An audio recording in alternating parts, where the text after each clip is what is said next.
ಇಲ್ಲ. ಅವ್ರೇನಿದ್ರು ಕೂಡ ಕಾನೂನುಗಳನ್ನ ಪಾಲಿಸಿಗಳನ್ನ ತಗೊಂಡ್ಬರೋದು ಶ್ರೀಮಂತರನ್ನ ಉದ್ಧಾರ ಮಾಡೋದಕ್ಕೆ, ಬಡವರನ್ನೆಲ್ಲ. ಅದಕ್ಕೆ ಇವತ್ತು ನೋಡಿ ಅಂಬಾನಿದು ದಿನಕ್ಕೆ ಲಾಭ 197 ಕೋಟಿ ದಿನಕ್ಕೆ.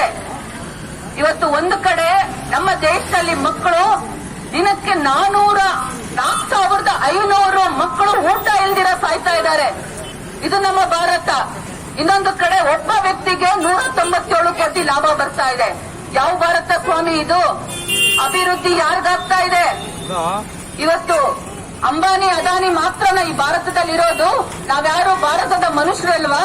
ನಮ್ಮ ಬಗ್ಗೆ ಯಾಕೆ ಯೋಚನೆ ಮಾಡ್ತಾ ಇಲ್ಲ? ಇವತ್ತು ಯಾವುದೇ ಕಾನೂನು ಪಾಲಿಸಿ ಬರ್ಬೇಕಾಗಿರೋದು ಜನಸಾಮಾನ್ಯರಿಗೆ. ಜನಸಾಮಾನ್ಯರ ಜೀವನ ಹಸನಾಗ್ತಿದ್ಯಾ ಅಂತ ನೋಡ್ಬೇಕು. ಇದ್ರ ಬಗ್ಗೆ ಯಾರು ಕಾಳಜಿ ವಹಿಸೋದಿಲ್ಲ. ಇವತ್ತು ಕೊರೋನಾ ಬಂದು ಅನಿವಾರ್ಯವಾಗಿ ನಮ್ಮ ಮಕ್ಕಳಿಗೆ ಮೊಬೈಲ್ ಫೋನ್ ಕೊಡುವಂತ ಪರಿಸ್ಥಿತಿ ಬಂತು.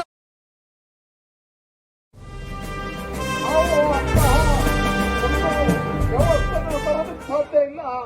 ಯಾಕಂದ್ರೆ ಇವತ್ತು ಪಾರ್ಲಿಮೆಂಟ್ ಆಗ್ಲಿ ವಿಧಾನಸಭೆ ಆಗ್ಲಿ ಅವ್ರಿಗೆ ನಾಟಕ ರಂಗ ಆಗಿದೆ.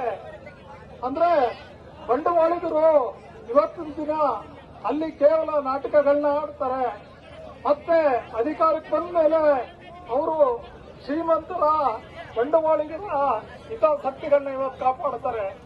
ಇಂಥ ಒಂದು ಸಂದರ್ಭದಲ್ಲಿ ನಾವು ಈ 18ನೇ ಲೋಕಸಭೆಗೆ SUCI ಕಮ್ಯುನಿಸ್ಟ್ ಪಕ್ಷದಿಂದ ಸ್ಪರ್ಧಿಸಿದ್ವಿ. ಇದಕ್ಕೆ ನೀವು